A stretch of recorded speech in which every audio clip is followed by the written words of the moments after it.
Jetez un œil à ces pierres. À première vue, elles semblent ordinaires. Ce ne sont que des dalles anciennes, les ruines d'un bâtiment quelconque. Cependant, contrairement à de nombreuses autres découvertes archéologiques similaires, celle-ci est parmi les plus mystérieuses et les plus uniques. Voici pourquoi. Ces pierres sont les vestiges d'un grand complexe religieux appelé Pumapunku, situé en Bolivie. Les scientifiques n'en sont pas certains, mais il est probable que Pumapunku ait été construit sous l'empire des Tiwanaku, qui a existé entre l'an 300 et l'an 1000 de notre ère, avant l'empire Inca. Aucune information ne suggère que cette civilisation disposait de technologies de construction avancées. De plus, il est possible qu'elle n'ait même pas connu l'écriture. Chacune de ces pierres a été sculptée et polie avec une précision remarquable. Elles s'emboîtent parfaitement, comme les pièces d'un puzzle. Le travail est si raffiné qu'il serait impossible d'y glisser même une lame de rasoir. C'est assez impressionnant pour un peuple qui vivait il y a environ 1500 ans. En outre, ces pierres sont très lourdes. Les plus grosses pèsent environ 130 tonnes. Comment les ont-ils transportées d'un endroit à un autre? Les scientifiques pensent que cette civilisation ignorait l'existence de la roue. Alors, comment ont-ils réussi à construire une structure aussi parfaite? Les Tiwanaku disposaient-ils des connaissances et des outils nécessaires pour travailler la pierre? Ou quelqu'un d'autre a-t-il construit Pumapunku? Plusieurs théories existent à ce sujet. Théorie numéro 1. Une civilisation avancée est arrivée en Amérique du Sud, a collaboré avec les Tiwanaku pour construire cette merveille d'ingénierie, puis est repartie. Théorie numéro 2. Des êtres venus d'une autre planète ont débarqué sur Terre, ont montré aux humains comment construire des structures parfaites et ont créé Pumapunku. Cette théorie est toutefois peu crédible. Un autre scénario du même ordre suggère que Pumapunku a été construit par des créatures mythologiques issues de la culture sud-américaine de l'époque. Théorie numéro 3. La plus plausible. Il n'y a aucun mystère. Les Tiwanaku constituaient une civilisation avancée dotée de technologies de construction incroyables. Qu'en pensez-vous? Bien, nous venons de voir des pierres parfaitement rectangulaires utilisées pour construire un temple. Que diriez-vous de pierres parfaitement rondes destinées à l'étude du ciel étoilé? Ou à d'autres fins, qui sait? Alors bienvenue au Costa Rica. Au sud de ce pays se trouvent les sphères d'Iki. Il s'agit de pierres rondes, lourdes et de grande taille, créées à l'époque précolombienne, vers l'an 600 de notre ère. Ces pierres proviennent d'un type de roche unique, formé à partir de magma refroidi. En d'autres termes, quelqu'un a attendu la fin d'une éruption volcanique et le refroidissement du magma, puis a utilisé ce matériau pour sculpter ces sphères. Mais comment ont-ils fait pour obtenir une forme aussi parfaite? Selon les scientifiques, ils auraient utilisé de petites pierres pour broyer et sculpter le magma refroidi. Certains spécialistes pensent que ces pierres étaient destinées à s'orienter, qu'elles servaient à indiquer leur chemin aux voyageurs. D'après une autre théorie, les sphères d'Ikis étaient utilisées pour l'astronomie. Personne ne connaît la vérité. Et nous ne l'apprendrons peut-être jamais, car tous ceux qui connaissaient le secret de ces pierres ont disparu à la suite de la conquête espagnole.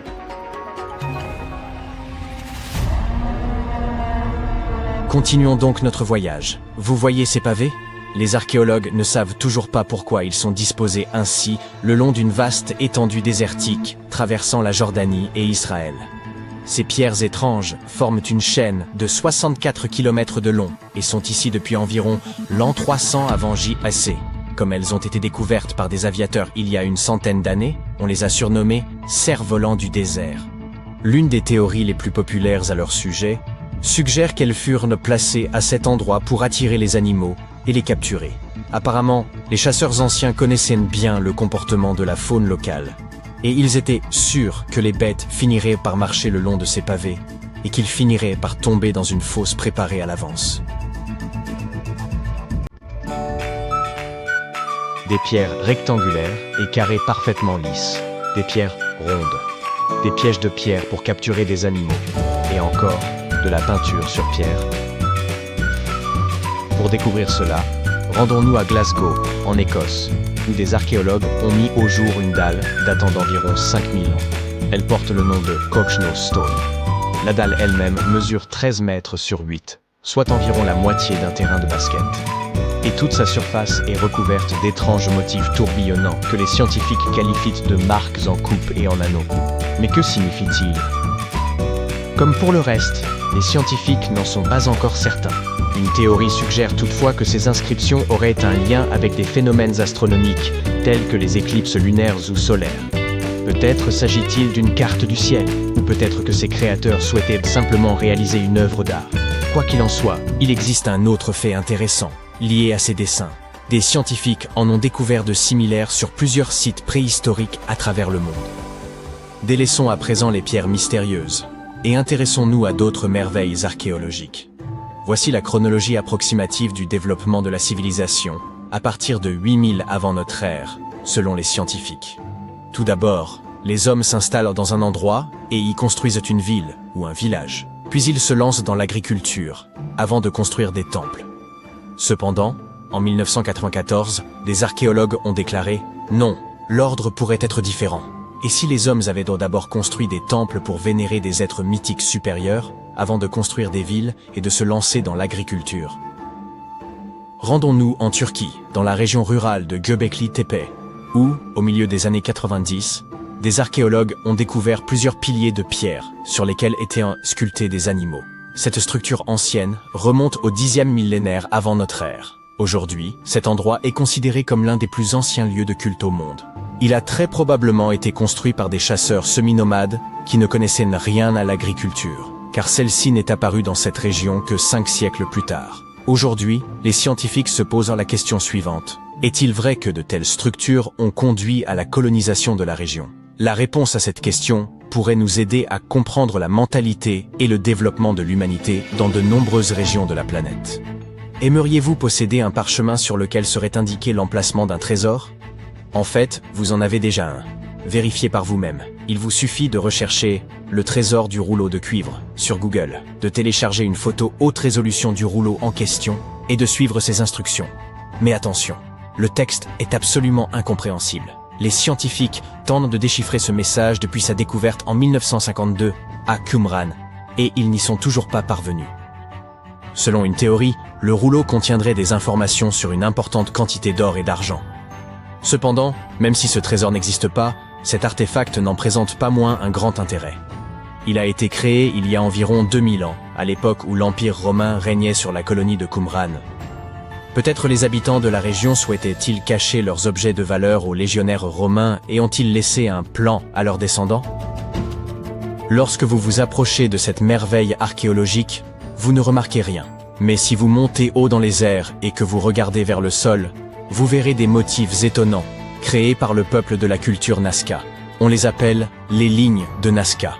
Des pilotes et des passagers d'avions de ligne les ont aperçus pour la première fois dans les années 1920 et 1930. Lors de vols au-dessus du Pérou. Ces grands dessins sont composés de lignes géométriques, d'images complexes d'animaux et de figures fantaisistes.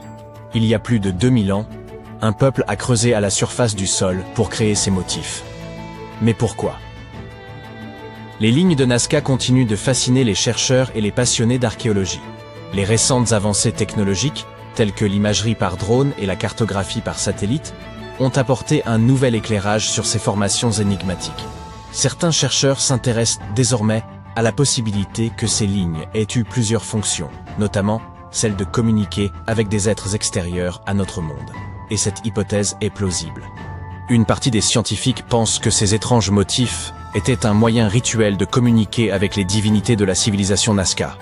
L'étude de ces merveilles archéologiques enrichit non seulement notre connaissance du passé, mais nous invite également à admirer l'ingéniosité et la créativité de l'esprit humain.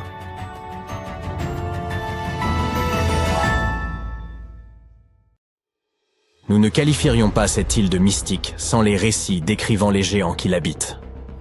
L'île de Gozo, située à Malte, sert de toile de fond à une légende ancienne. Malte, nation insulaire nichée dans la mer Méditerranée, au sud de l'Europe, occupe une position stratégique exceptionnelle. Au fil de son histoire, elle a été gouvernée par de nombreuses civilisations, parmi lesquelles les Phéniciens, les Grecs, les Romains et les Carthaginois. Par une nuit glaciale, il y a plusieurs millénaires, un fermier aperçut le ciel virer à l'orange, puis au rouge, avant d'entendre un bruit sourd retentir. Bien que le sol tremblât légèrement, il ne s'agissait pas d'un séisme. En scrutant la forêt, il distingua une silhouette colossale, plus haute que les arbres. Approchant avec précaution, il réalisa qu'il s'agissait d'une femme, une géante, qui se présenta sous le nom de Sansuna. Contrairement aux terribles géants décrits dans de nombreux récits, Sansuna ne nourrissait aucune intention de détruire l'humanité. Bien au contraire, elle se montrait bienveillante et généreuse. Elle révéla aux fermiers que son peuple pouvait aider à défendre leurs terres contre les envahisseurs. Les habitants furent intrigués par cette proposition, d'autant plus que, située sur une route commerciale stratégique, Malte était fréquemment la cible d'invasions. La légende raconte que Sansuna s'installa à Malte et ne tarda pas à se mettre à l'œuvre.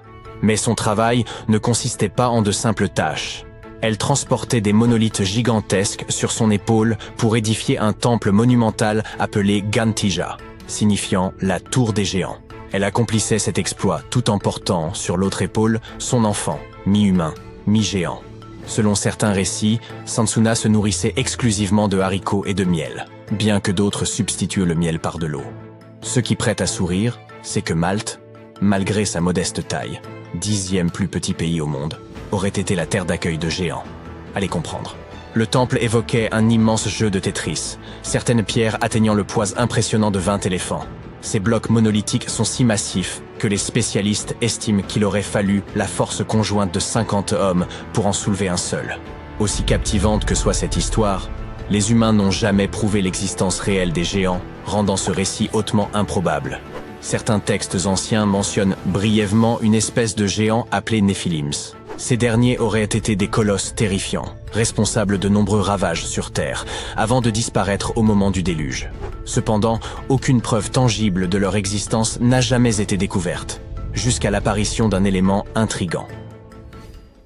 L'archéologie maltaise a mis au jour plusieurs découvertes étonnantes au fil des années, dont l'une des plus marquantes est connue sous le nom de crâne de l'hypogée. Ce terme, d'origine grecque, signifie « souterrain ».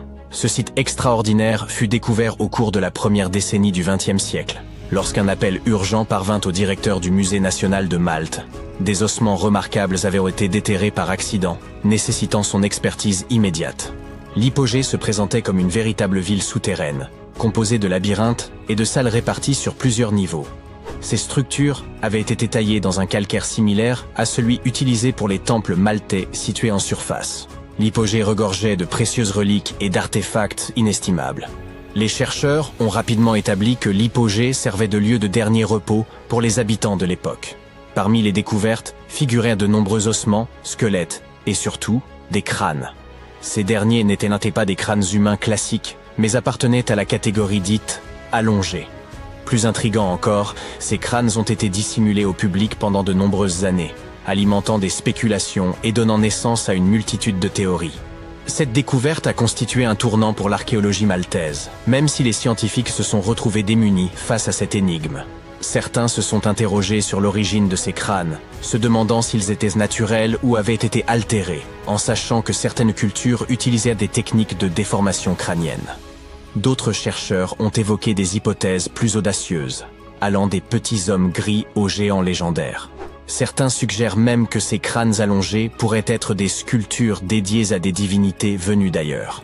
Faute de preuves pour confirmer ces théories, une question demeure. Qui étaient réellement les bâtisseurs des temples mégalithiques de Malte? Examinons les faits établis par les scientifiques. Les temples mégalithiques de Malte se dressent depuis 3500 ans avant notre ère, ce qui les rend encore plus anciens que les pyramides d'Égypte. La véritable énigme réside dans le fait que ces édifices aient été érigés bien avant l'apparition de l'écriture. Pourtant, leur construction nécessitait des compétences technologiques avancées que l'on peine à expliquer. Le temple de Gantija semble défier toute logique humaine par son ampleur. Le temple sud possède un couloir bordé de 4 salles ovales, évoquant la forme d'un grand trèfle. Dans l'une de ces salles, les archéologues ont découvert des autels ornés de motifs en spirale. Ces structures, vraisemblablement utilisées à des fins rituelles, témoignent de l'importance des pratiques spirituelles chez les premiers Maltais. Le temple nord, bien que similaire dans sa conception, est plus modeste et dispose d'une entrée si basse qu'elle oblige les visiteurs à se courber pour y pénétrer. Ce détail pourrait symboliser un geste de déférence envers les divinités vénérées en ces lieux. Il est difficile de ne pas s'interroger sur les raisons mystérieuses qui ont poussé ces bâtisseurs à créer un temple d'une telle envergure. Peut-être ont-ils enrôlé l'un dragon de Daenerys pour déplacer ces monolithes? Bien sûr, il ne s'agit que d'une plaisanterie, mais saviez-vous que les célèbres portes de Medina, à Malte, avaient servi de décor pour Port-Réal dans l'épisode 3 de la première saison de Game of Thrones? Quoi qu'il en soit, revenons aux géants. La théorie selon laquelle ces lieux avaient une vocation rituelle a gagné en crédibilité lorsque les archéologues ont mis au jour des figures énigmatiques surnommées les Dames Grasses. Ces petites statues, au corps rond et au visage reflétant une grande joie de vivre, semblent-tu témoigner d'un certain hédonisme. Ces statues rappellent étrangement une version miniature de Sun Tzu, la géante évoquée précédemment. Les scientifiques estiment qu'elles figuraient probablement le bien-être et la prospérité. Leur existence atteste non seulement des compétences artisanales avancées des anciens Maltais, mais aussi de l'intentionnalité de leur construction et de leurs créations artistiques. L'une de ces œuvres, connue sous le nom de « La Dame endormie », est une pièce d'art néolithique représentant une femme de forte corpulence, allongée sur le côté, semblant dormir paisiblement. Après des analyses approfondies, les chercheurs ont supposé qu'elle incarnait la grande faucheuse. Découverte dans l'hypogée, un vaste lieu de sépulture, cette statue se distingue des autres Dames Grasses, notamment par sa coiffure et sa jupe ornée de broderies. Une autre statue intrigue particulièrement.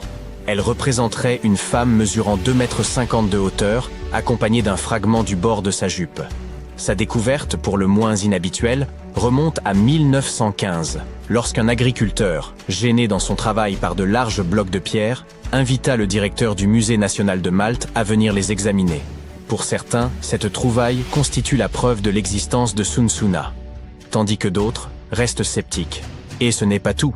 L'endroit où cette statue gigantesque a été trouvée abritait l'un des sites archéologiques les plus impressionnants de Malte, les temples de Tarsien. Construits à partir de blocs de calcaire, certains mesurent dans 6 mètres de haut et pèsent environ 20 tonnes. En poursuivant ces fouilles, le directeur du musée, un certain Zamit, découvrit plusieurs sites similaires, tous composés de pierres mégalithiques. Ces structures, attribuées à des agriculteurs de l'âge de pierre ayant vécu sur une île isolée de la Méditerranée il y a des milliers d'années, défient toute logique. Il suffit d'observer les temples de Mnajdra. Il pourrait y bien représenter le tout premier calendrier au monde. Lors des équinoxes, le soleil traverse directement l'entrée principale et éclaire l'axe central du temple. Quant aux solstices, ils offrent deux variations remarquables. Pendant le solstice d'été, les rayons illuminent le bord du mégalithe, situé à gauche de l'entrée, tandis qu'en hiver, ils se déplacent vers la droite. C'est là une démonstration fascinante de précision astronomique. Et que dire des structures de halles tarxiens, déjà mentionnées? Ce complexe est considéré comme le plus ancien de tout Malte. Il a été édifié pour permettre des offrandes animales aux divinités. Une théorie confirmée par la découverte de nombreux ossements enfouis dans le sol. Les fouilles ont également révélé une riche collection de motifs en spirale, suggérant que les habitants utilisaient également cet espace pour des rituels religieux. Au total, Malte abrite 7 temples mégalithiques, chacun surpassant les autres en magnificence. Les archéologues poursuivent leurs recherches, espérant percer leur mystère, comme cela se fait encore pour les pyramides d'Égypte, les cités mayas disparues d'Amérique, ou d'autres sites énigmatiques à travers le monde. Stonehenge a exigé près de 20 millions d'heures de travail pour être édifié. À titre de comparaison, un individu lambda ne vit guère au-delà de 700 000 heures. Voici Jack, l'un des tout premiers bâtisseurs de Stonehenge. Supposons que Jack ait atteint l'âge de 80 ans, hypothèse hautement improbable, mais qui simplifie nos calculs. Si Jack avait consacré toute sa vie, de sa naissance jusqu'à ses 80 ans, à la construction de Stonehenge, il aurait fallu environ 28 générations et demie de travailleurs perpétuant cet effort pour achever l'ouvrage. C'est pratiquement impossible. Pour rendre cette estimation plus plausible, doublons ce chiffre. Après tout, Jack n'aurait sans doute pas dédié toute sa vie à charrier des pierres et il n'a certainement pas atteint un âge aussi avancé. Nous arrivons ainsi à près de 57 générations nécessaires pour ériger Stonehenge. On n'est malheureusement pas assez d'espace à l'écran pour vous présenter John, l'arrière-arrière-arrière-arrière, petit-fils de Jack, mais vous saisissez l'idée. Tout a débuté il y a environ 5000 ans, avec un simple rempart de terre et un fossé circulaire. Puis, aux alentours de 2600 avant notre ère, les bâtisseurs ont remplacé cette structure primitive par une configuration plus élaborée de rondins de bois et ont acheminé depuis le pays de Galles quelques 80 blocs de dolérite, qu'ils ont réagencés au moins 3 fois. Quelques siècles plus tard, ils ont ajouté ces impressionnantes pierres de sarcène d'environ 25 tonnes chacune. Ces imposants blocs de grès furent transportés sur près de 30 km afin de former un cercle extérieur continu, tandis que 5 trilithes, 2 pierres dressées, surmontées d'un linteau, formaient une structure en fer à cheval en son centre. Ce chantier, s'étendant sur un millénaire, a nécessité d'innombrables années de labeur. On peut donc supposer que les ouvriers vivaient à proximité. Mais dans quelles conditions pouvaient-ils bien se loger? De nos jours, les ouvriers disposent sur place de petites habitations temporaires, si besoin. Mais de telles structures existaient-elles réellement à l'époque où Stonehenge fut érigé? Eh bien oui. Et les découvertes archéologiques récentes aux abords de Stonehenge en apportent la preuve. Des fouilles ont mis au jour une écomaison datant de l'âge de la pierre, une trouvaille d'une importance capitale puisqu'il s'agit de l'un des plus anciens habitats connus dans la région. Cette demeure mésolithique, récemment mise au jour, remonte à environ 4300 avant notre ère. Observons-la de plus près. Pour édifier les murs, les habitants de l'époque s'appuyaient sur un arbre tombé, plus précisément sur son tronc. Ces parois de bois étaient consolidées avec du silex, et ils avaient même pris soin de paver la cavité laissée par l'arbre déraciné. Quant à la toiture, ils avaient eu recours à des peaux d'animaux. Un choix judicieux qui devait offrir une protection efficace contre le climat capricieux des îles britanniques. Vous vous demandez peut-être comment ces bâtisseurs ont pu affronter les rigueurs du climat britannique, particulièrement durant l'hiver. La réponse est simple, un foyer était aménagé sur place, ce qui n'a rien d'étonnant en soi.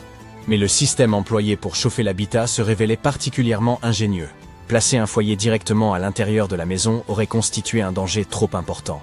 Mais introduire des pierres chauffées ne présentait aucun risque. Tout en demeurant chaudes, elles ne pouvaient pas provoquer d'incendie. Elles servaient donc de réservoir thermique, permettant de maintenir une chaleur agréable durant la nuit.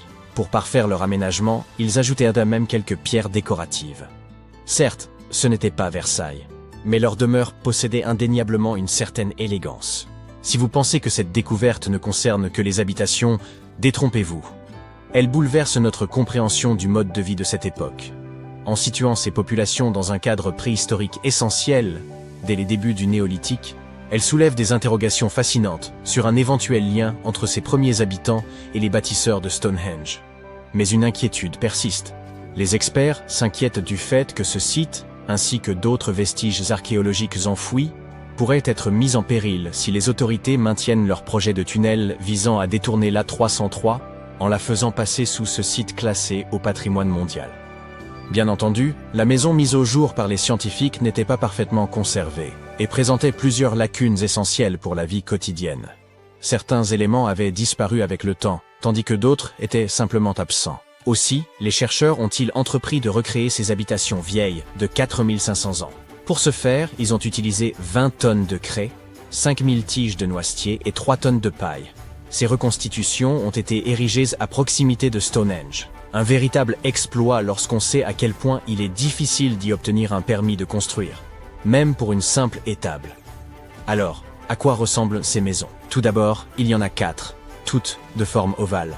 Elles reposent sur les fondations de véritables habitations qui se dressaient à cet endroit il y a environ 4500 ans, soit précisément à l'époque où l'éco-maison de Stonehenge était en construction. Les habitations sont de taille modeste, se limitant à une seule pièce. Déterminer leurs dimensions s'est révélé relativement simple, puisque la taille du toit et la hauteur des murs pouvaient être estimées à partir des fondations. Chaque côté mesure environ 5 mètres. Cependant, la structure exacte de la toiture demeure une énigme. À l'époque, plusieurs techniques à base de chaume étaient utilisées, rendant difficile l'identification précise de celle employée ici.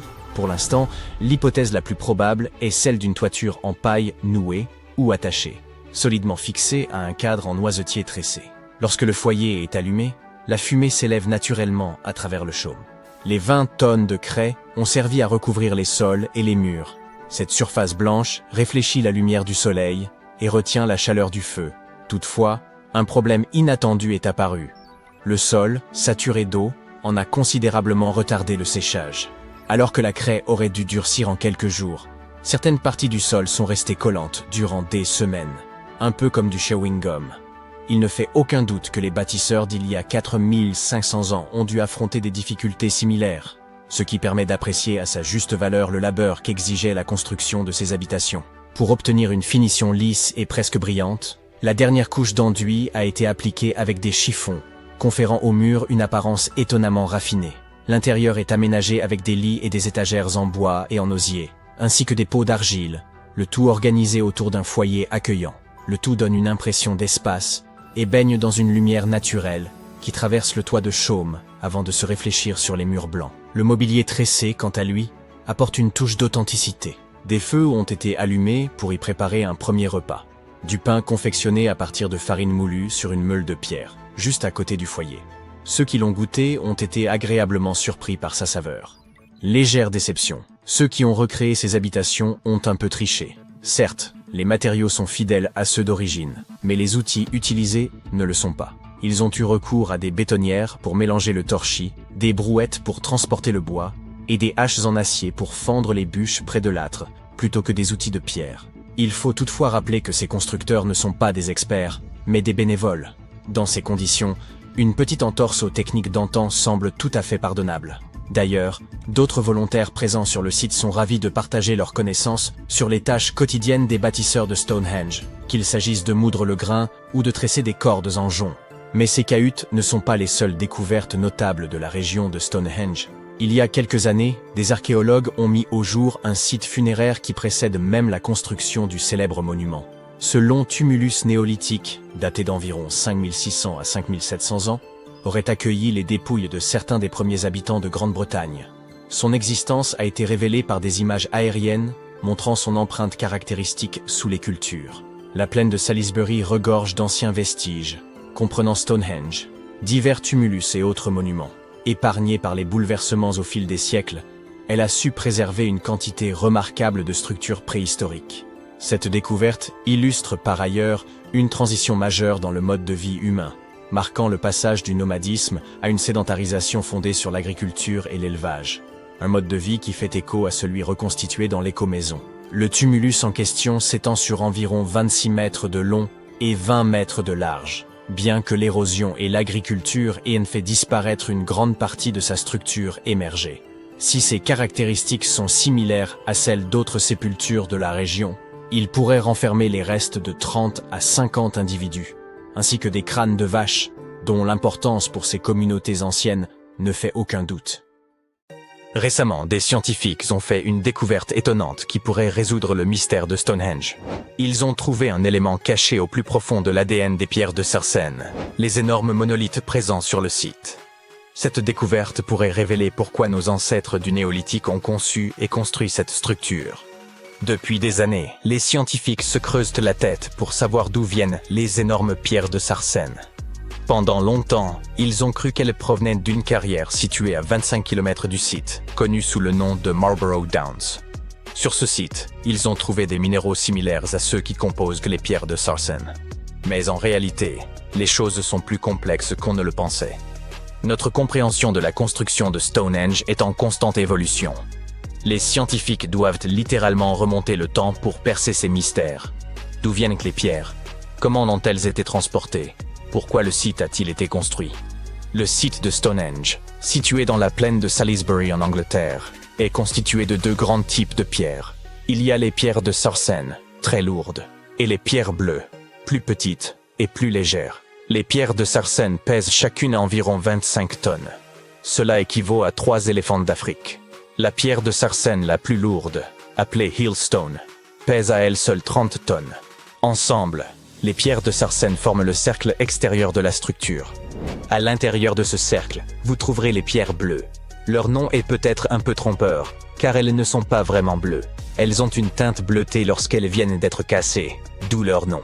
Ces petites pierres proviennent probablement des collines de Presley, dans le sud-ouest du pays de Galles, à environ 240 km de Stonehenge. Elles sont un peu plus légères que les pierres de Sarsen, mais restent assez lourdes. La pierre de l'autel, classée parmi les pierres bleues, est la plus lourde d'entre elles, avec un poids d'environ 6 tonnes. Son emplacement d'origine n'est pas encore connu. Pour déterminer l'origine d'une pierre, les scientifiques doivent d'abord étudier sa composition.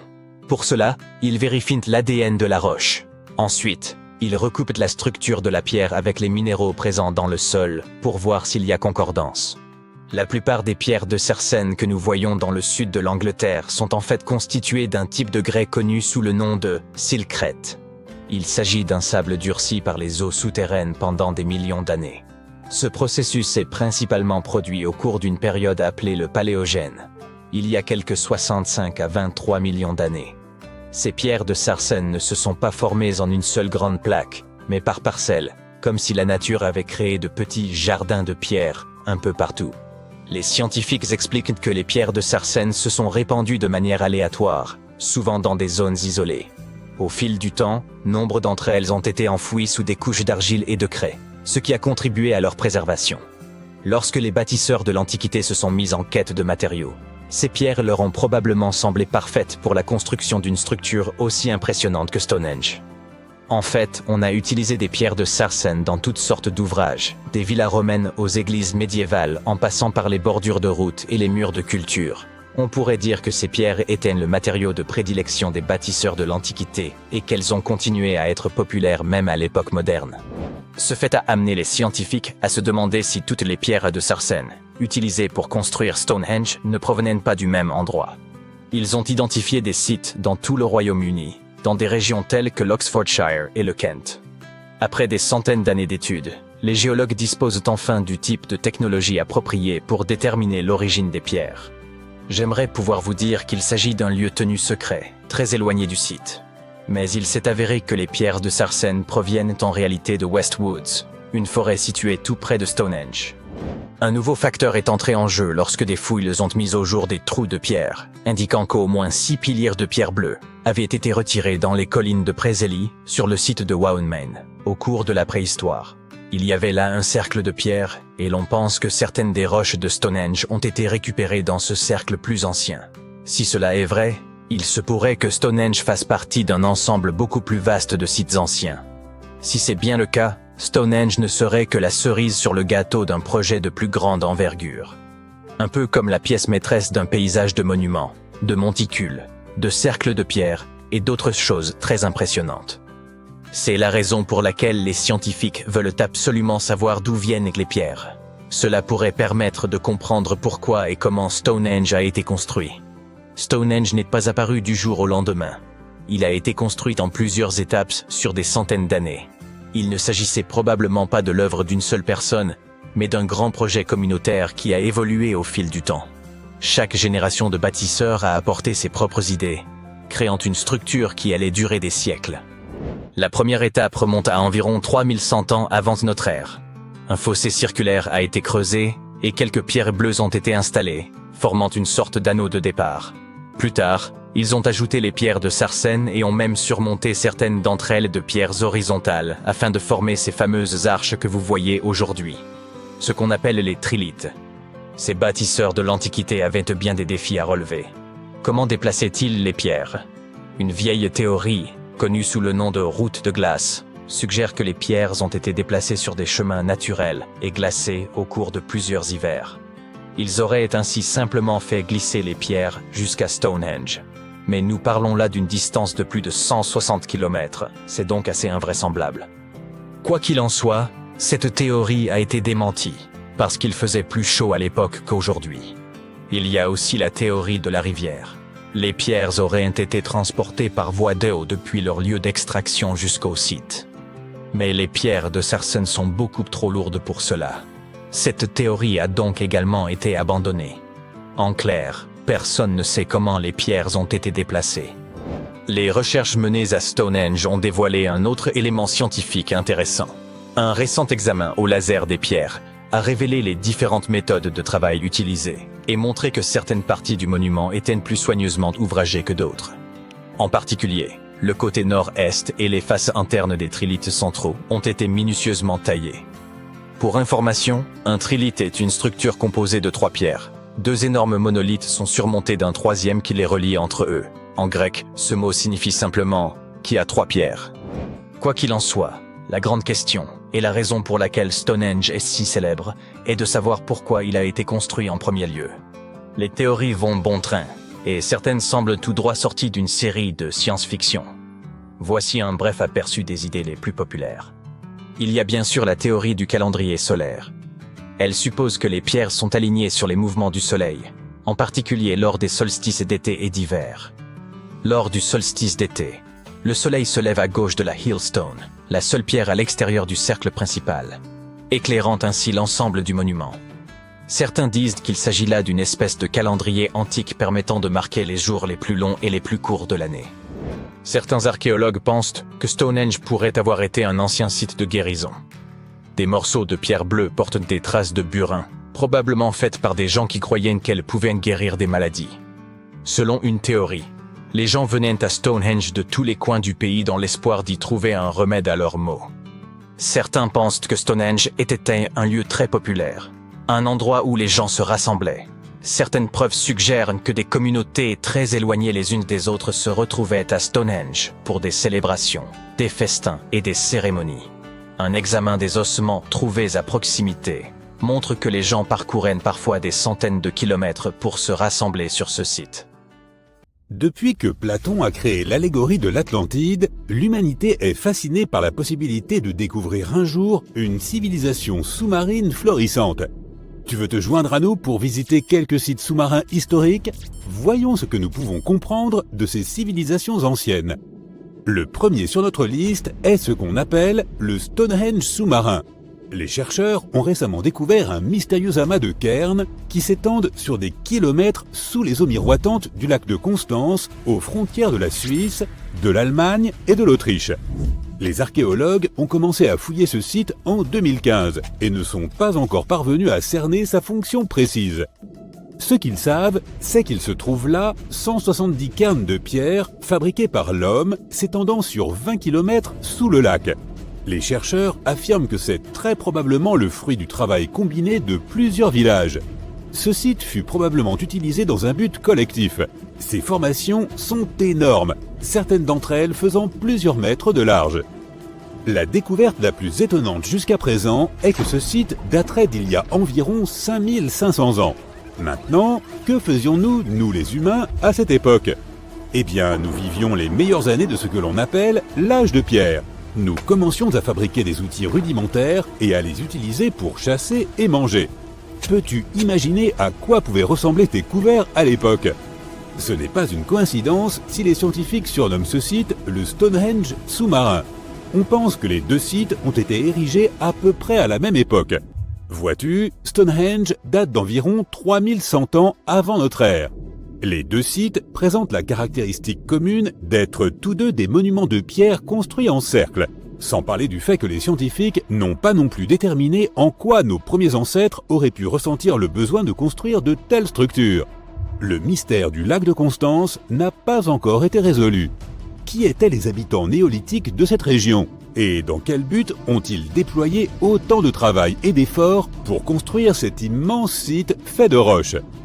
Ensuite, nous t'emmenons faire un tour dans les îles Ryukyu, juste au large des côtes japonaises. Tu plonges dans les profondeurs de ce site archéologique, mais je dois te prévenir, les eaux de l'océan Pacifique sont loin d'être calmes. Il ne te faut pas longtemps avant d'apercevoir une immense structure, grâce à la lumière du soleil, qui éclaire les fonds marins. Au début, cela ressemble aux ruines du Machu Picchu qui se trouve à l'autre bout du globe, au Pérou. En t'approchant, tu commences lentement à distinguer ses contours.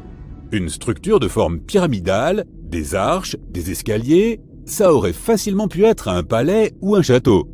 Pourrait-il s'agir d'un signe d'activité humaine?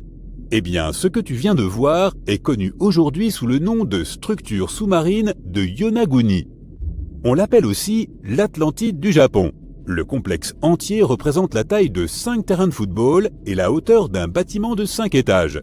Sa caractéristique la plus surprenante sont ses vastes terrasses. Les explorateurs et les scientifiques estiment que Yonaguni pourrait avoir 10 000 ans. Mais la question de savoir s'il s'agit d'une structure créée par l'homme ou d'une formation naturelle fait toujours l'objet de débats. Pour l'un des plus célèbres géologues marins du Japon, le professeur Masaaki Kimura, Yonaguni serait l'héritage d'une civilisation perdue. Il a lui-même plongé au fond de l'océan pour explorer ses ruines plus de 100 fois au cours des 10 dernières années. Selon lui, il y aurait des signes clairs d'activité humaine là-dessous. Sur la surface de cette structure, il y a une cavité de forme triangulaire qui est une caractéristique des fontaines de la région. Une tortue géante est aussi sculptée sur le côté est de la structure. Et selon Kimura, de pareilles tortues ont une signification culturelle importante. Plusieurs fragments d'outils en pierre ont été retrouvés sur le site et leur âge est estimé à environ 10 000 ans. Cependant, tous les scientifiques ne soutiennent pas cette théorie. Pour beaucoup, Yonaguni est le résultat de milliers d'années d'érosion. Le fait que le monument soit composé d'un seul rocher massif les pousse à croire qu'il ne serait pas d'origine humaine. Ses bords parfaitement définis et ses surfaces planes ressemblent à une formation naturelle d'Irlande du Nord, connue sous le nom de chaussée des géants.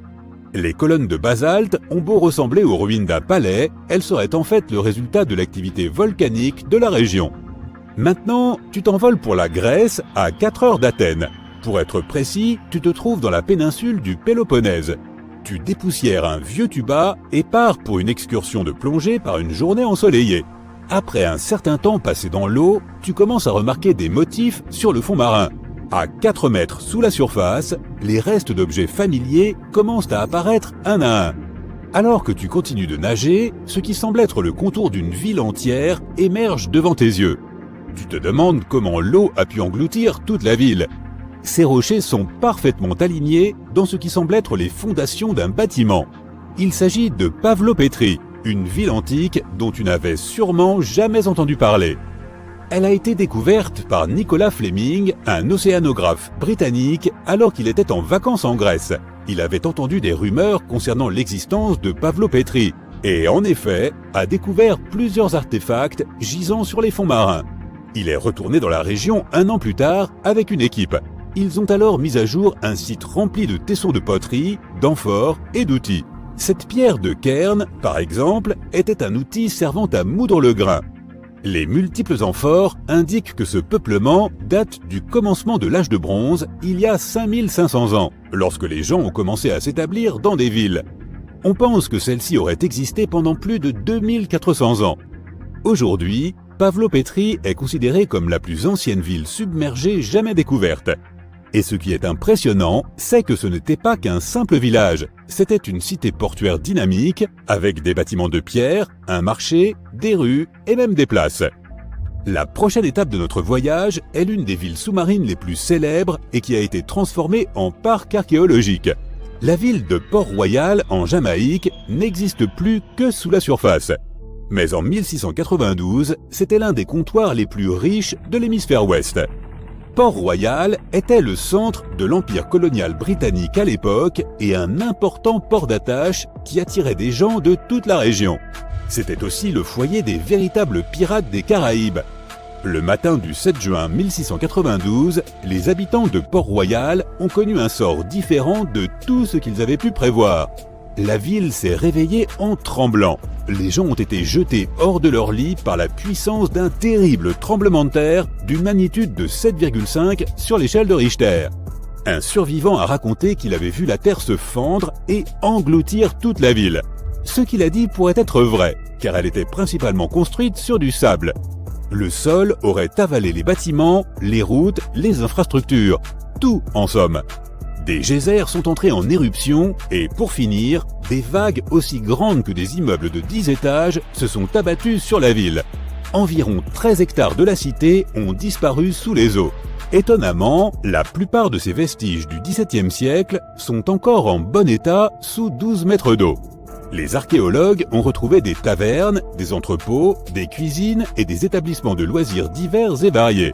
Tu peux aussi y voir une grande statue de lion, un pont submergé et de nombreuses arches pittoresques.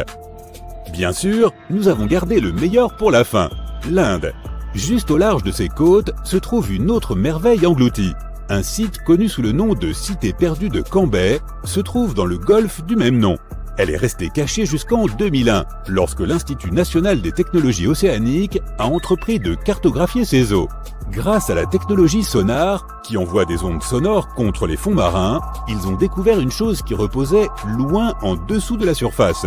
L'imagerie a révélé des formes géométriques bien définies, réparties sur l'étendue de 8 km. Ces vestiges dateraient de plus de 9500 ans, ce qui signifie que cette civilisation a été engloutie aux environs de la fin de l'ère glaciaire. Les débris récupérés sur ce site comprenaient des matériaux de construction, des poteries, des perles, des structures et même des ossements. Les scientifiques débattent encore pour savoir si ces artefacts proviennent bel et bien du site même. Mais si tel était le cas, alors la cité perdue de Cambay pourrait être l'une des plus anciennes cités au monde. La structure de Richat est une formation gigantesque au milieu du Sahara et qui ressemble à s'y méprendre à une vaste cible de fléchettes. Elle est si grande que l'on peut la voir de l'espace. Même la CIA s'y est intéressée à elle. En 1965, ils avaient prévu de la survoler, à la recherche d'anomalies géomagnétiques. Les résultats sont toujours classifiés aujourd'hui. Peut-être que les rumeurs sont vraies et que cet endroit est vraiment la cité perdue de l'Atlantide. On suppose que l'Atlantide aurait coulé sous les vagues. Mais de récentes découvertes nous orientent dans une direction différente. C'est une histoire ancienne qui remonte très loin dans le temps, et Platon a été le premier à la mentionner. Le lieu avait une végétation luxuriante et une structure singulière. 3 cercles concentriques de terre entourant 2 cercles d'eau. 2 citations clés des écrits de Platon suggèrent que l'Atlantide n'aurait peut-être pas été une île ordinaire au milieu de l'océan. De plus, l'Atlantide aurait subi une influence majeure de l'Afrique et de l'Europe, ce qui remet en question l'idée qu'elle ait pu se trouver dans l'Atlantique. Il s'avère que l'œil du Sahara et l'Atlantide se ressemblent. Lorsque les astronautes ont vu l'œil du Sahara depuis l'espace, ils ont d'abord soupçonné qu'il s'agissait du cratère d'impact d'une météorite. Mais les anneaux de la structure correspondent à la disposition décrite pour l'Atlantide. Plus important encore, le Sahara n'a pas toujours été un désert. Il s'est transformé d'une région tropicale en un désert aride, il y a environ 11 000 ans. Les chercheurs ont retrouvé des traces d'un immense fleuve, le Tamanrasset, qui aurait pu abreuver toute une communauté. Celui-ci s'écoulait vers la structure de Richat, pareillement à la description de Platon. La voie maritime transsaharienne traversait le Sahara il y a 50 à 100 millions d'années, et l'on prétend que la mer aurait détruit l'Atlantide il y a environ 11 500 ans, probablement en raison d'une montée rapide du niveau de la mer causée par la fin de l'ère glaciaire. L'imagerie satellite de la NASA montre des motifs qui concordent avec cette théorie. Ces cercles concentriques pourraient être la clé permettant de dévoiler les secrets de l'évolution de notre planète au cours de millions d'années. Ils ont été façonnés par l'érosion de plusieurs couches de roches résistantes, créant un motif étrange fait de crêtes et de ravins. Le pic principal se dresse fièrement à 400 mètres de haut. La partie centrale a subi une transformation significative due à l'érosion, développant une structure circulaire avec un pic élevé. Contrairement au cratère d'impact, l'œil du Sahara présente une symétrie et un équilibre frappants. Certains affirment que cela résulterait du soulèvement des roches, sculptées par le vent et l'eau. D'autres pensent qu'il s'agirait d'un ancien anticlinal, érodé jusqu'à révéler cette forme concentrique. Ensuite, il y a la théorie du dôme de sel, suggérant que c'est la flottabilité du sel qui aurait sculpté cette merveille. Les techniques de datation ont prouvé qu'elle s'était formée il y a 252 à 541 millions d'années, à plus ou moins 1 million d'années près. D'anciens artefacts sont éparpillés autour des anneaux extérieurs de la structure, près du lit du fleuve asséché. Certains outils en pierre plus anciens ont également été retrouvés dans la même zone. Et pourtant, même si quelques pointes de lance de l'ère néolithique y ont été trouvées, il n'y a pas beaucoup de signes que des gens y aient vécu à l'époque. La région semble avoir été exploitée pour des activités à court terme comme la chasse ou la fabrication d'outils. Il existe d'autres mystères surnaturels qui parsèment notre monde.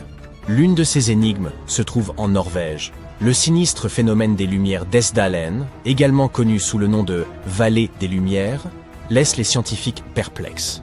Cette vallée a une largeur de 15 km. Elle est assez reculée, mais une étrange boîte bleue se trouve en haut de la colline, équipée de caméras qui scrutent le vallon en contrebas. L'inquiétante saga a commencé dans les années 80, lorsque le ciel nocturne au-dessus de Esdalen s'est paré de boules de feu incandescentes.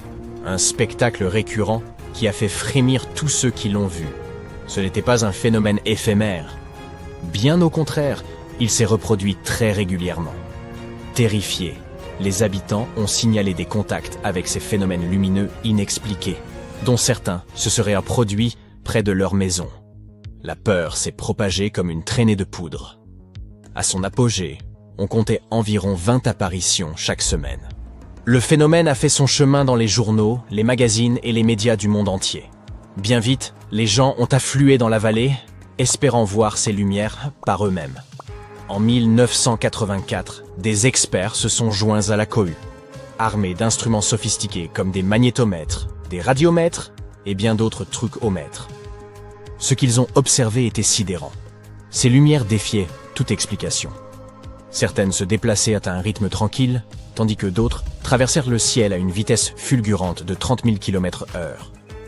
Les gens ont bien essayé de les expliquer. Avions, reflets lointains, foudre en boule, satellites, planètes, météores. Mais la vitesse et la façon dont ces lumières dansaient éclipsaient toutes ces théories. Nous nous approchons lentement d'un autre lieu mystérieux. C'est le plus grand lac subglaciaire parmi les 675 lacs connus d'Antarctique. Il pourrait facilement abriter des formes de vie inconnues. Ce lac se trouve sous l'Inland 6, Est-Antarctique. Si vous plongez à environ 4 km sous la glace, vous y verrez le lac Vostok, situé à 200 mètres sous le niveau de la mer. Ce lac est long de 200, 50 km, et large de 50 km, à son point le plus étendu. Avec une profondeur moyenne de 430 mètres, c'est aussi le 6e plus grand lac du monde en termes de volume. Il ressemble à une cité sous-marine, avec de hauts piliers et de profonds bassins. Ce lac secret a été découvert en 1993. Pourtant, il attendait d'être découvert depuis plus de 2000 ans, conservant tous ses secrets. En 2012, les scientifiques ont foré la glace, prélevant la plus longue carotte de glace de toute l'histoire. Ils ont traversé la calotte gelée jusqu'à la surface du lac. L'année 2013 a apporté un rebondissement inattendu, lorsque ces eaux tranquilles ont surgi lors de l'extraction d'une carotte de glace, se mêlant au fluide de forage. Puis, ils ont enfin obtenu un échantillon d'eau pure en 2015. Certains pensent qu'il pourrait se trouver des formes de vie inconnues par là-bas, car c'est une réserve d'eau fossile qui n'a pas été touchée depuis des millions d'années. Cela pourrait beaucoup ressembler à ces océans recouverts de glace que l'on soupçonne d'exister sur des lunes comme Europe et Encelade. Tout a commencé avec une théorie du 19e siècle, suggérant que de l'eau douce serait cachée sous les calottes glaciaires de l'Antarctique. Ensuite, en 1959, des levées sismiques ont laissé entreapercevoir l'existence d'un lac sous-glaciaire. Et dans les années 90, les données satellites ont confirmé l'existence du lac Vostok. Il n'est d'ailleurs pas seul. En 2005, on a découvert une île au milieu du lac. Ensuite, 2 lacs plus petits se sont joints à la fête. On soupçonne qu'un réseau secret de rivières sous-glaciaires aurait pu connecter ces lacs. Très loin de l'Antarctique, au Venezuela, la foudre de Catatumbo offre un stupéfiant spectacle lumineux à la confluence du fleuve Catatumbo et du lac Maracaibo.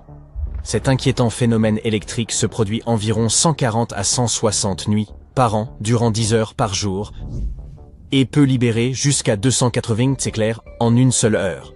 La fréquence de ce spectacle de foudre change avec les saisons et d'année en année. Il a connu une pause de janvier à mars 2010, ce qui a suscité l'inquiétude qu'il pourrait disparaître à jamais. Au coucher du soleil, les vents de l'Est commencent à gagner en intensité. Ce vent fort est appelé un jet nocturne à basse altitude, comme ce que l'on peut observer dans les grandes plaines d'Amérique du Nord.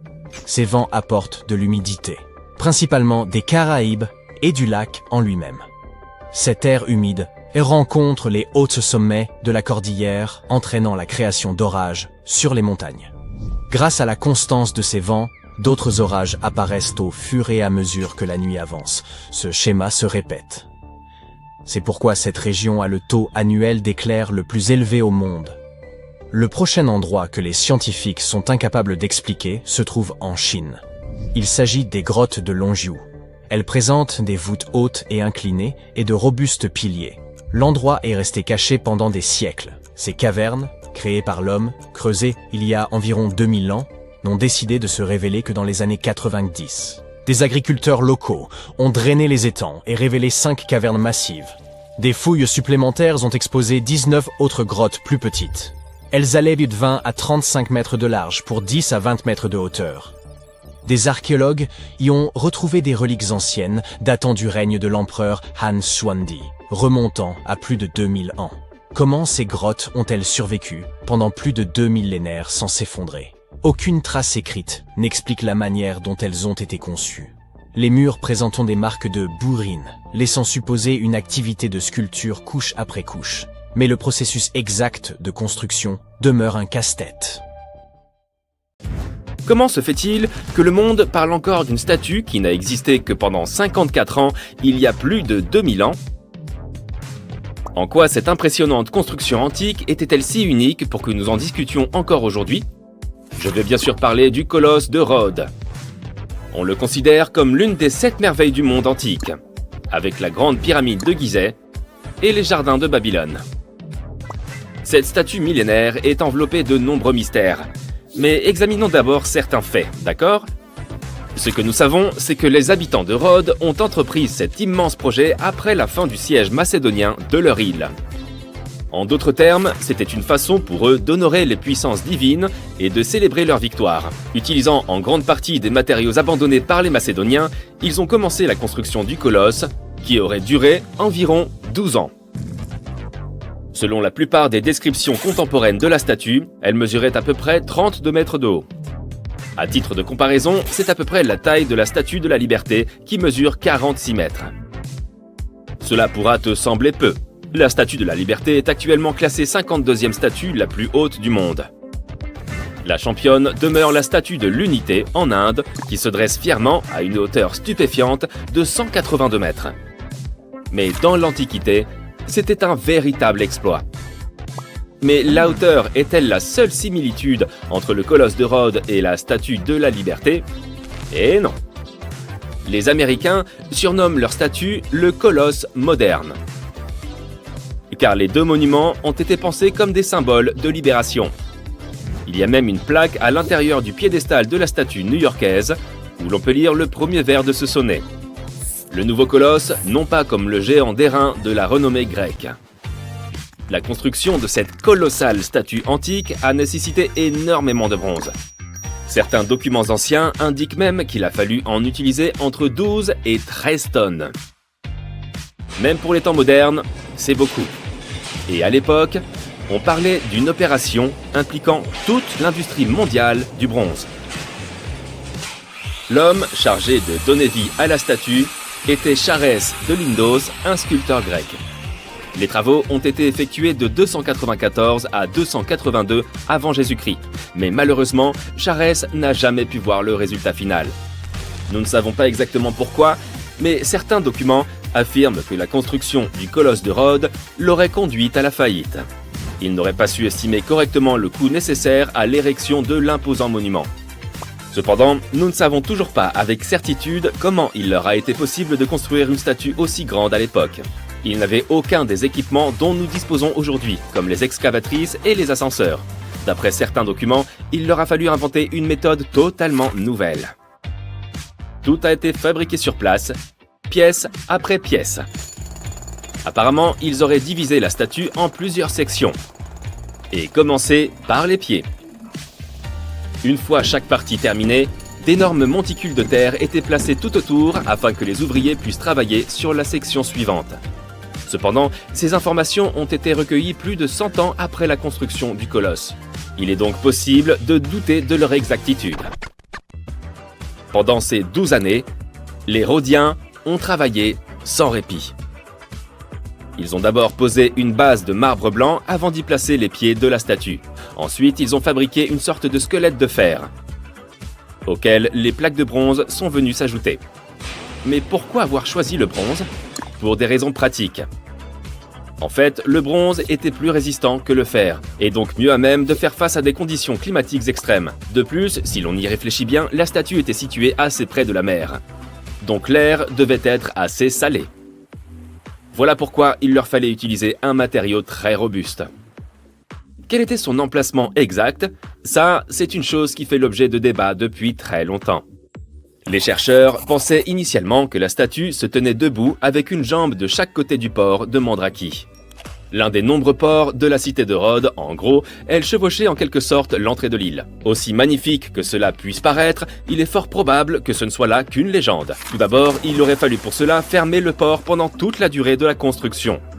Ce qui ne semble pas correspondre à ce que l'on trouve dans la plupart des documents. De plus, lors de sa chute, la statue serait venue complètement bloquer le port, ce qui, encore une fois, ne semble être mentionné nulle part. Selon les représentations les plus récentes, le colosse se trouvait très probablement sur le côté est du port de Mandraki, ou peut-être même plus loin dans les terres. Alors, qu'est-il arrivé à cette impressionnante structure? N'en reste-t-il vraiment rien aujourd'hui? Et pourquoi n'a-t-elle tenu que 54 ans alors qu'il a fallu si longtemps pour la construire et qu'elle était si importante pour les habitants? C'est simple, un tremblement de terre a causé la chute du colosse de Rhodes, tant admiré des Grecs de l'époque. On raconte qu'en raison du séisme, la statue s'est brisée au niveau des genoux et s'est retrouvée couchée sur le sol. Néanmoins, on a continué à venir l'admirer pendant des siècles. Les habitants de Rhodes ne voulaient pas reconstruire le monument car ils considéraient sa chute comme un signe du destin.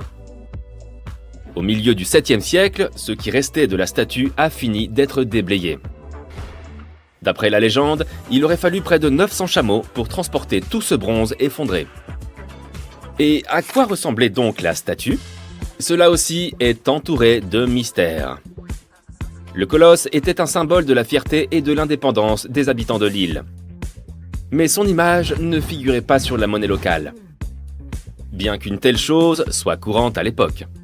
Certains historiens de l'art pensent cependant que le colosse avait des similitudes avec d'autres représentations du même personnage mythique, une figure masculine avec des rayons de lumière autour de la tête.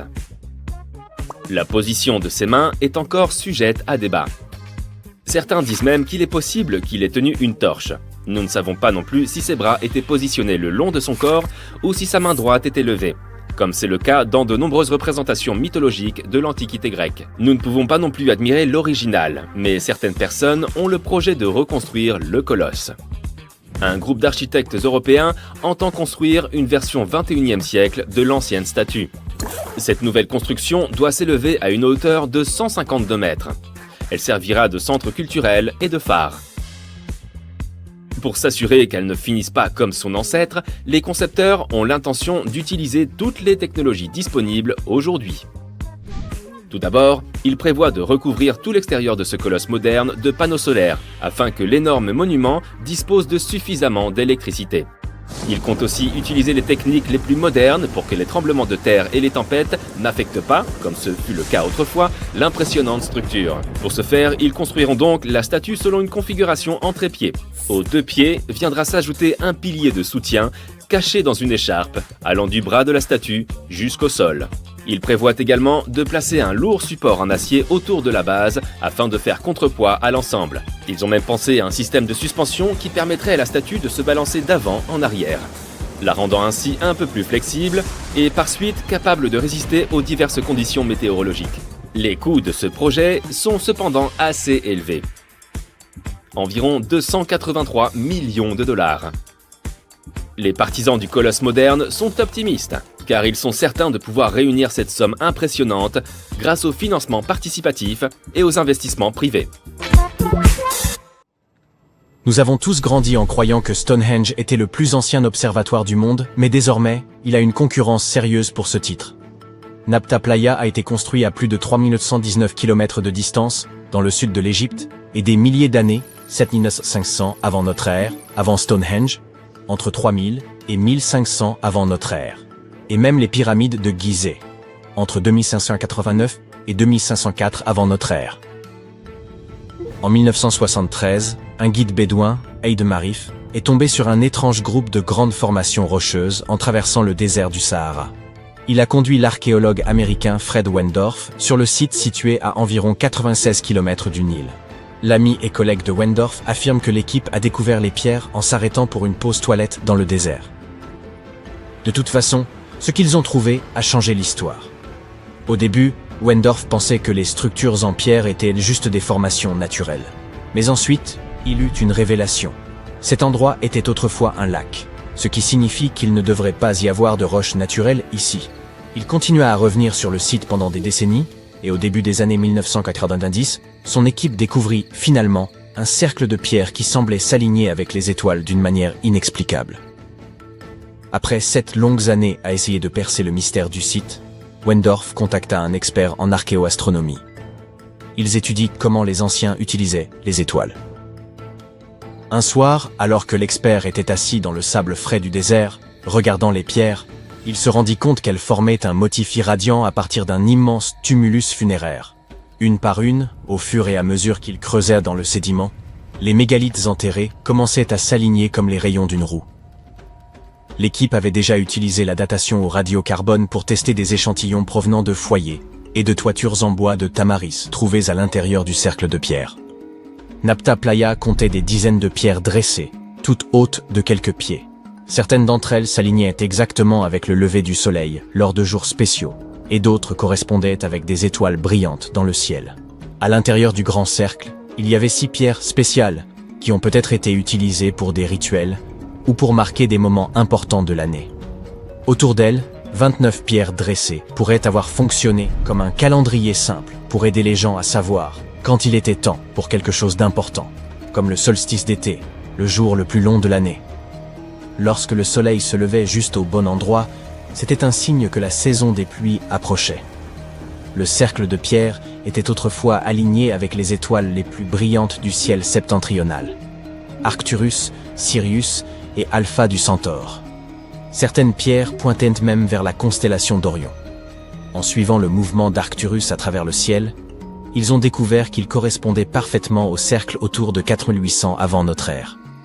Cela signifie qu'il s'agit du plus ancien site astronomique jamais découvert, et les habitants de Nabta Playa observaient peut-être les étoiles des milliers d'années avant même l'invention des télescopes. Il semble que cela avait une énorme signification pour les personnes vivant et voyageant à travers le désert. Il y a plus de 1000 ans, la longue, froide et sèche ère glaciaire qui avait duré des dizaines de milliers d'années commençait enfin à s'estomper. L'Afrique du Nord a reçu des pluies et des moussons massives qui ont rempli les lacs saisonniers, Playa. Ainsi, certaines parties du désert se sont transformées en oasis éphémères. Pour les peuples nomades qui parcouraient dans cette terre inhospitalière, ces pluies estivales étaient tout. Leur mode de vie tout entier tournait autour du bétail. Lorsque les archéologues ont ouvert le tombeau central à Nabta Playa, ils ont découvert des ossements de bovins et même un énorme rocher sculpté en forme de vache. Les personnes qui l'ont construit ont utilisé les étoiles pour se guider et trouver des points d'eau cachés comme Nabta Playa, qui contenaient probablement de l'eau pendant environ 4 mois par an, à partir des moussons d'été. Mais il n'y avait pas d'étoiles polaires à l'époque. Ils se sont donc plutôt orientés en utilisant les étoiles brillantes et la façon dont le ciel semblait tourner en cercle au-dessus d'eux. Lorsque les lacs étaient au plein, les pierres debout étaient en partie submergées. Et depuis la rive ouest, vous pouviez voir le reflet des étoiles sur l'eau sombre. Nabta Playa est bien moins célèbre que Stonehenge, peut-être parce que ces pierres étaient enterrées, alors que le célèbre site en Angleterre était accessible aux visiteurs depuis des milliers d'années. Malheureusement, lorsque Nabta Playa est devenu célèbre, certains touristes ont endommagé des parties en déplaçant des pierres, ce qui a perturbé les alignements stellaires anciens. Pour le protéger, les autorités ont déplacé l'ensemble vers un musée, où les gens peuvent voir les pierres et la statue de vache sculptée sans les endommager. L'observatoire égyptien n'est pas la seule construction semblable à Stonehenge. Il existe des versions qui ont été utilisées à des fins différentes. De l'Allemagne, anneau de Pemelt, et la France, alignement de Karnak, aux États-Unis, Stonehenge d'Amérique dans le New Hampshire et aux Andes dans le nord du Pérou. Ce dernier est en fait l'une des plus anciennes grandes structures jamais construites dans cette région. La place circulaire est constituée de 2 immenses murs de pierre disposés en anneaux. Elle était probablement utilisée pour des cérémonies et des rassemblements. Les scientifiques ont effectué une datation au carbone et ont estimé son âge à environ 4750 ans, ce qui signifie qu'elle a été construite avant les grandes pyramides d'Égypte et Stonehenge. La place comportait 2 entrées et une couche spéciale d'argile, de terre, de gravier et de charbon de bois en dessous. Elle a été soigneusement planifiée et construite. Les archéologues ont également trouvé des pièces en céramique, des cristaux de quartz et des pierres précieuses sur le site, ce qui montre qu'il s'agissait certainement d'un lieu spécial. Des gens l'ont visité pendant des siècles, mais à un moment donné, vers 500-200 avant Jésus-Christ, il a été fermé, probablement en raison de l'évolution des croyances et des traditions. La découverte la plus récente, février 2025, est celle des vestiges d'un grand cercle de bois, datant approximativement de la même époque, et ayant des parallèles avec Stonehenge, tout en haut au Danemark. Cette structure en plein air faisait probablement partie d'une zone spéciale où les peuples préhistoriques du néolithique final et de l'âge du bronze ancien, nommé 600 à 1600 avant l'ère commune, se rassemblaient pour des rituels et des cérémonies. Le cercle était composé de 45 gigantesques poteaux en bois, formant un énorme anneau d'environ 30 mètres de large. Le bois a disparu maintenant, mais les scientifiques pensent que de hauts bois se dressaient autrefois dans les trous et créaient une impressionnante henge de bois. Personne ne sait exactement à quoi ces cercles étaient utilisés, mais les archéologues ont trouvé des ossements d'animaux et des restes de nourriture sur des sites similaires. Donc les gens se rassemblaient probablement là pour des festins et des rituels. En 2024, des scientifiques ont découvert 2 cercles de pierres anciens datant de la période néolithique dans le parc national de Dartmoor, en Angleterre. Certains archéologues pensent qu'ils pourraient former un arc sacré. Beaucoup des structures de pierre de Dartmoor ont été construites en forme courbée sur les hauteurs au centre de la zone. Il y a longtemps, Dartmoor était couvert de forêts, donc les gens ont peut-être utilisé ces hauteurs comme repères importants. Un des nouveaux cercles découverts s'intègre à l'intérieur de cet arc, mais l'autre est à l'extérieur, au nord. Cela aurait pu être un point d'entrée dans l'arc. Il y a également une levée de terre près des pierres, qui ressemble à d'autres sites néolithiques célèbres, comme le cercle de Brodgar en Écosse et Stonehenge lui-même. Cela signifie que les personnes qui ont construit ces cercles ont peut-être visité Stonehenge ou en ont été inspirées. Des archéologues à Oman ont découvert d'anciens monuments en pierre appelés trilithes, qui ont reçu le surnom de Stonehenge arabe. Ils ont été achevés il y a environ 2000 ans. Mais personne ne sait avec certitude qui les a construits ni pourquoi. Les scientifiques ont également trouvé des haches en pierre extrêmement anciennes, âgées de 3000 à 1,3 million d'années, datant de l'époque où les premiers humains ont quitté l'Afrique. Sur un autre site, Nafun, au centre d'Oman, des archéologues ont découvert une tombe néolithique datant d'environ 5000 à 4600 avant notre ère. Il y a 2 chambres contenant les ossements de dizaines de personnes sous une gigantesque structure mégalithique. À proximité, ils ont également découvert des gravures rupestres réalisées par des personnes qui ont vécu dans la région de 5000 avant notre ère à 1000 de notre ère. Et puis, il y a un autre sosie de Stonehenge, cette fois en Arabie Saoudite, qui a été utilisé comme complexe d'appartements il y a des milliers d'années. Des archéologues ont découvert un total de 345 cercles de pierre, en examinant des photos aériennes d'un champ de lave. Chaque cercle mesure entre 4 et 8 mètres de large et possède au moins une grande pierre dressée au centre. Ces structures conservent encore des vestiges de murs de pierre et de portes. Les cercles de pierre comme Stonehenge sont souvent associés à des cérémonies et des rituels. Mais les scientifiques disent que de nombreuses maisons anciennes étaient en réalité construites en forme ronde et que les maisons rectangulaires ne sont devenues courantes que bien plus tard dans l'histoire. Au XIIe et XIIIe siècle, Bologne présentait un aspect évoquant celui du Manhattan contemporain. Bien que le nombre exact de tours, comparables à des gratte-ciel, reste inconnu, on estime qu'il dépassait probablement la centaine. La plus haute atteignait une hauteur similaire à celle de Big Ben, soit 97 mètres. À cette époque, Bologne figurait parmi les plus grandes métropoles européennes, avec des projets de construction d'une envergure impressionnante et d'une ambition notable. Outre les cathédrales et les hôtels de ville, les familles les plus fortunées firent ériger des tours, probablement pour affirmer leur statut et leur opulence. L'espace limité au centre de la ville, ne permettant pas la construction de vastes châteaux, ces édifices furent conçus en hauteur. Cependant, leurs propriétaires n'y habitaient pas, préférant résider dans des bâtisses plus modestes situées à proximité. Ces tours jouaient avant tout un rôle défensif. La construction d'une tour nécessitait de 3 à 10 années de labeur, un processus à la fois long et exigeant. Chaque structure reposait sur des fondations solides, profondément enfouies, surmontées d'une base constituée de lourds blocs de pierre de sélénite. Plus la tour s'élevait, plus ses parois s'affinaient et s'allégeaient. Au XIIIe siècle, bon nombre de ces tours furent démolies, tandis que d'autres s'effondrèrent naturellement. Certaines furent ensuite reconverties en tours de garde, en commerce ou en immeubles résidentiels. Aujourd'hui, seules 22 de ces tours subsistent au cœur de Bologne. Parmi elles, 2 sont devenues des symboles emblématiques de la ville, mentionnés dans tous les guides touristiques. Une autre révélation historique étonnante en provenance d'Italie concerne les gladiateurs. Ils n'étaient pas exclusivement masculins. Les gladiatrices, bien que rares, existaient bel et bien et des preuves attestent que plusieurs femmes prirent part aux jeux du cirque. Dans les textes anciens, ces combattantes étaient appelées des ludiae ou mulieres, mais certainement pas des dames. Certains chercheurs en déduisent qu'elles appartenaient majoritairement à la classe plébéienne. Le terme de gladiatrix n'existait pas dans l'Antiquité. Il a été inventé au XIXe siècle. Les femmes qui choisissaient de devenir gladiatrices semblaient motivées par une aspiration à l'indépendance et à la reconnaissance, par l'appât du gain, voire à l'épongement de leurs dettes. Il est probable qu'elles recevaient des honneurs comparables à ceux des gladiateurs masculins. Mais une telle situation défiait les normes de la société romaine, ainsi que la conception des rôles attribués aux femmes. Au 1er siècle, le Sénat romain adopta une loi interdisant aux femmes libres de moins de 20 ans de participer aux Jeux. Et en l'an 200, l'empereur Septime Sévère interdit à toutes les femmes de se produire dans l'arène, craignant sans doute qu'elles ne souhaitent concourir aux Jeux olympiques. Une telle éventualité aurait profondément perturbé l'ordre social établi. Les ananas étaient autrefois considérés en Grande-Bretagne comme l'équivalent des sacs et des montres de luxe, un symbole de richesse et de prestige.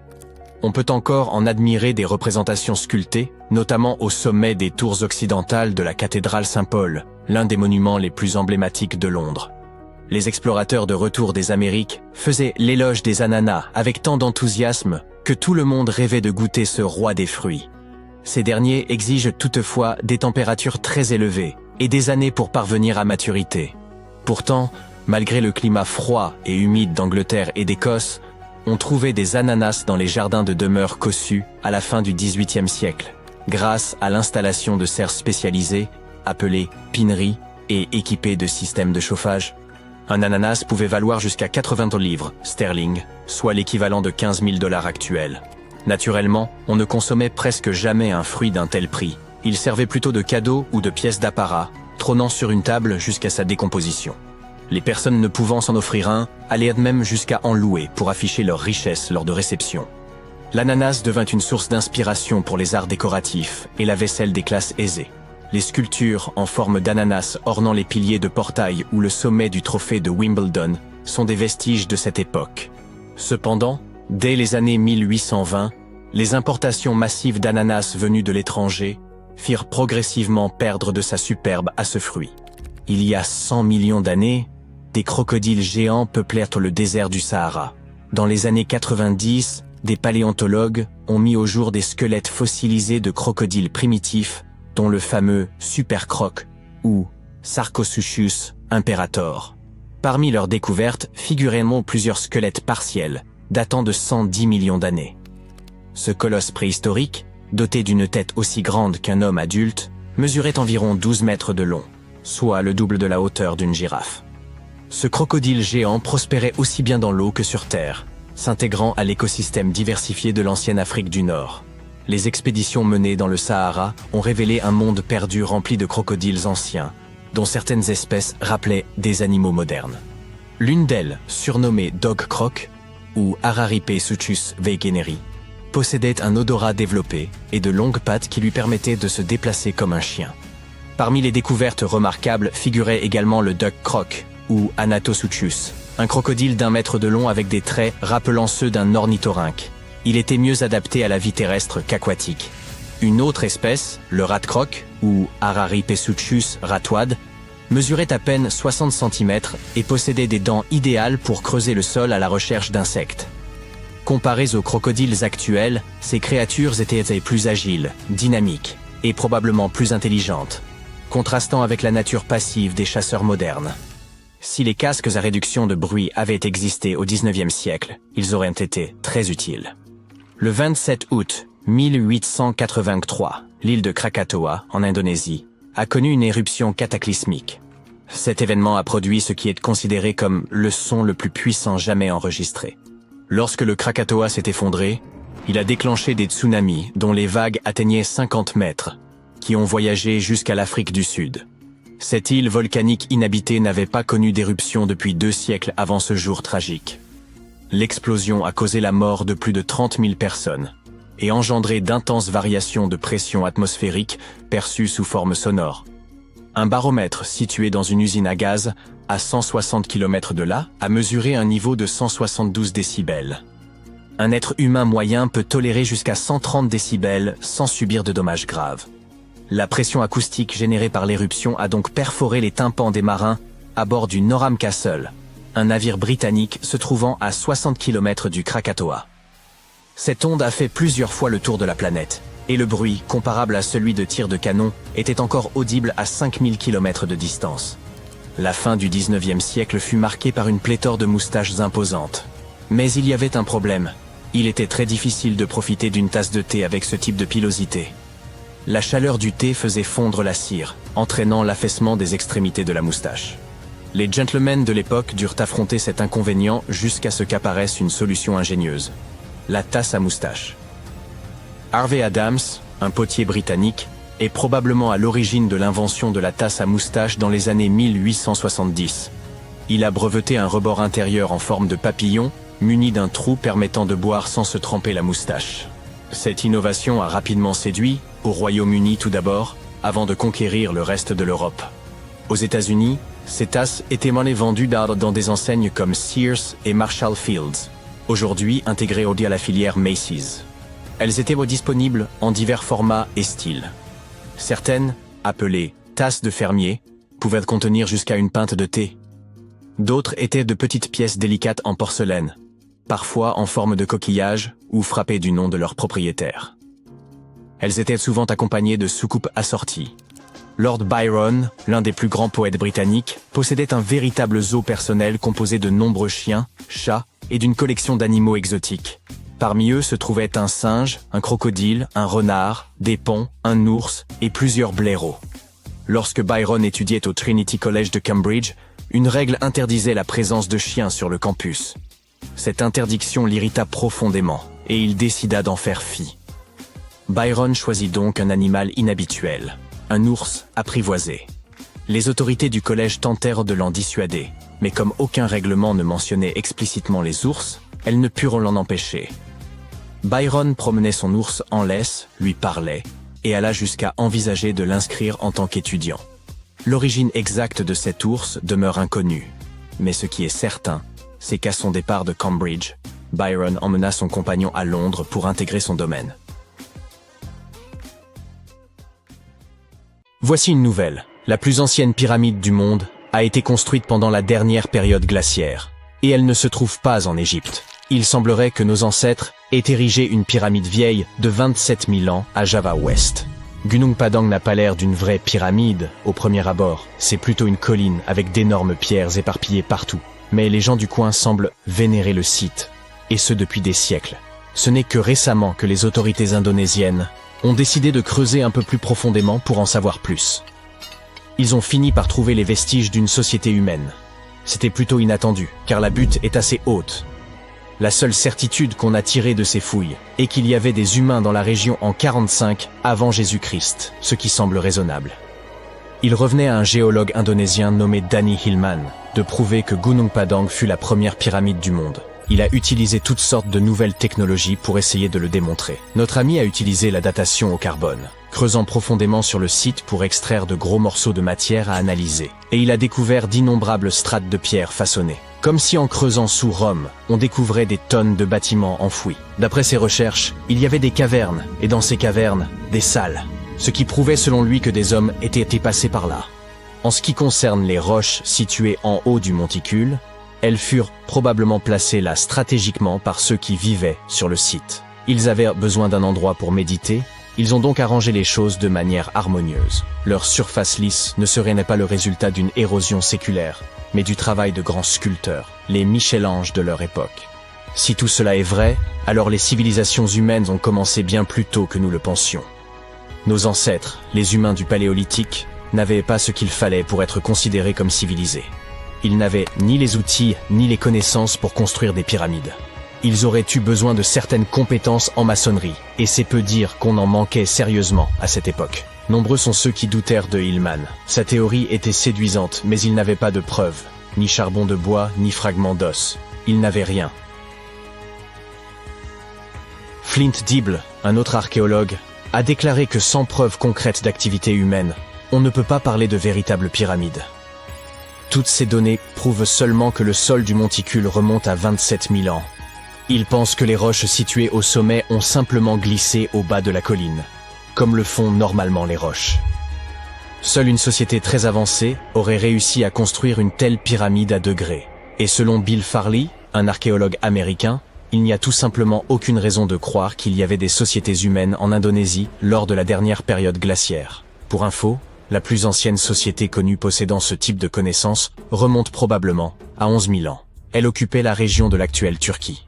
Regardez ça, voici le Göbekli Tepe. Ce n'est pas non plus une pyramide, mais c'est la plus ancienne construction monolithique réalisée par des humains. Retour à la période néolithique. Pas mal de gens s'étaient installés dans le coin. Nous avons des preuves de cela. Par exemple, les murs y sont couverts de dessins représentant des vêtements et des animaux sauvages. Jusqu'à récemment, c'est la pyramide de Djesser en Égypte, une construction à 3 côtés, qui détenait le titre de la plus ancienne pyramide du monde. Djesser est située à quelques kilomètres au sud du complexe de Gizeh, dans une ville appelée Saqqara. Elle a fait plusieurs apparitions dans la culture populaire. Au XVIIIe siècle, on la trouvait couramment dans les peintures européennes. Les jeunes hommes de l'élite culturelle faisaient un grand tour du monde et Saqqara était souvent en tête de liste. On la trouve également dans le jeu vidéo Assassin's Creed. Et sa représentation numérique y est bien plus précise que dans de nombreux dessins historiques. Construire des pyramides était une grosse affaire en Égypte ancienne. Les rois devaient y passer leur après-vie. Et si vous pensiez que la pyramide de Khéops était la plus ancienne au monde, eh bien Djeser a en réalité 70 ans de plus qu'elle. Le développement de nouvelles technologies a permis aux archéologues de faire des découvertes révolutionnaires. Et une nouvelle, ou plutôt ancienne, pyramide en Amérique du Sud pourrait remporter le titre tant disputé. Les pyramides étaient également très à la mode dans l'Amérique de l'ancien temps. Parmi elles se trouvent les emblématiques pyramides du complexe de temple de Tikal au Guatemala. Ce sont celles que l'on peut voir dans Star Wars numéro 4. Mais pour trouver la plus ancienne pyramide des Amériques, il faut voyager au Pérou. Au plus profond du désert péruvien, des archéologues sont tombés sur une vaste métropole ancienne connue sous le nom de Caral. Au début, ils ont pensé que le site était assez récent, car sa complexité aurait demandé un développement technologique que les anciens ne possédaient pas. Comme nous l'avons dit, Caral est situé dans le désert, comme Las Vegas, mais sans tout le bling-bling. L'accès à l'eau y est donc difficile. Et pour que des villes comme celle-ci prospèrent, il faut un système d'irrigation considérable, d'où la nécessité de technologies complexes. Les Péruviens nous ont vraiment surpris avec cette découverte. Leur site était immense, avec un amphithéâtre, des maisons et des bâtiments religieux. L'ensemble s'étendait probablement sur 150 hectares. Et lorsque les scientifiques ont testé leur hypothèse initiale en utilisant la datation au radiocarbone, ils ont découvert que la ville avait probablement vu le jour vers 2027 avant notre ère. Sur le site, les archéologues ont trouvé 6 pyramides qui pourraient éventuellement être antérieures à celle de Saqqara. D'après ce qu'on sait, 2 civilisations coexistaient à cette époque, dans des parties opposées du monde.